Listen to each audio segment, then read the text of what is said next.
इस क्लास में हम लोग सॉल्व करेंगे एनसीईआरटी के एक्सरसाइज 5.1 का क्वेश्चन नंबर 32।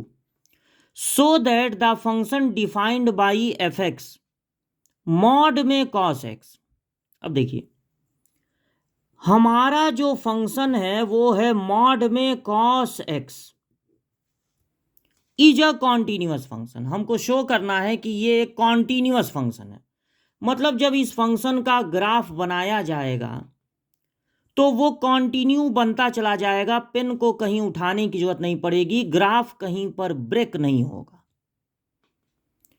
हमें जो फंक्शन दिया गया है, अगर हम इस मॉड को छुपा लें तो बचेगा कॉस, और अगर इस कॉस को छुपा लें तो बचेगा सिर्फ मॉड। मॉड का मतलब मॉड एक्स। तो एक फंक्शन आप सपोज कीजिए, अगर इफ एक हमारा फंक्शन एफ एक्स से थोड़ा अलग मान लीजिए जी एक्स, कॉस को छुपा लीजिए तो एक मॉड फंक्शन हो, कॉस को छुपा लेंगे, मॉड सिर्फ मॉड ना लिख के उसके अंदर एक्स लिख देंगे, मतलब एक्स कॉस एक्स भी हो सकता है। और एक फंक्शन हम सपोज कर लेंगे, जब मॉड को छुपाएंगे तो क्या बचेगा, कॉस एक्स। अब देखिए जी एक्स आपका एक मॉड फंक्शन है और एच एक्स आपका कॉस फंक्शन है, और ये जो है वो इन दोनों का कंबाइंड फंक्शन है। ये जो है इन दोनों का कंबाइंड फंक्शन है। तो आप ये बताएंगे कि g x is a modulus function. Mod लिखिए, modulus function. Therefore it is continuous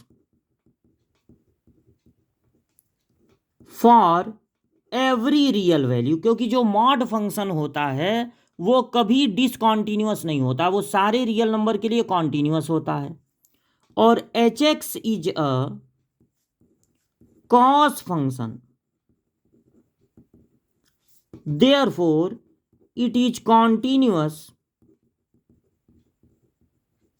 for every real number। Modulus function भी कभी कॉन्टिन्यूअस नहीं होता, कॉस और साइन फंक्शन भी कभी डिसकॉन्टिन्यूअस नहीं होता। मॉड फंक्शन हमेशा कॉन्टिन्यूअस होता है, साइन हो या कॉस हो वो हमेशा कॉन्टिन्यूअस होता है। देयरफॉर देयर, इनके मतलब किसके किसके, जी एक्स और H X, therefore their combined function. इस कंबाइंड फंक्शन को आप रिप्रेजेंट कर सकते हैं GOS से, GOH से। ये combined function will be also continuous for every real value. अगर आप इस GOH को ना लिखें, क्योंकि combination of function of course में नहीं है, वरना आप GOH HOG GOG सबको अच्छे तरह से जानते, तो इसको मत लिखिए, इसको कोई लिखना जरूरी नहीं है। अगर एक मॉड्यूलस फंक्शन है और उसके अंदर एक कॉस फंक्शन है तो मॉड्यूलस हमेशा कॉन्टिन्यूअस होता है, कॉस हमेशा कॉन्टिन्यूअस होता है, तो जो इनका कंबाइंड फंक्शन है वो भी हमेशा कॉन्टिन्यूअस होगा। यानी ये शो हो गया कि ये फंक्शन कॉन्टिन्यूअस है।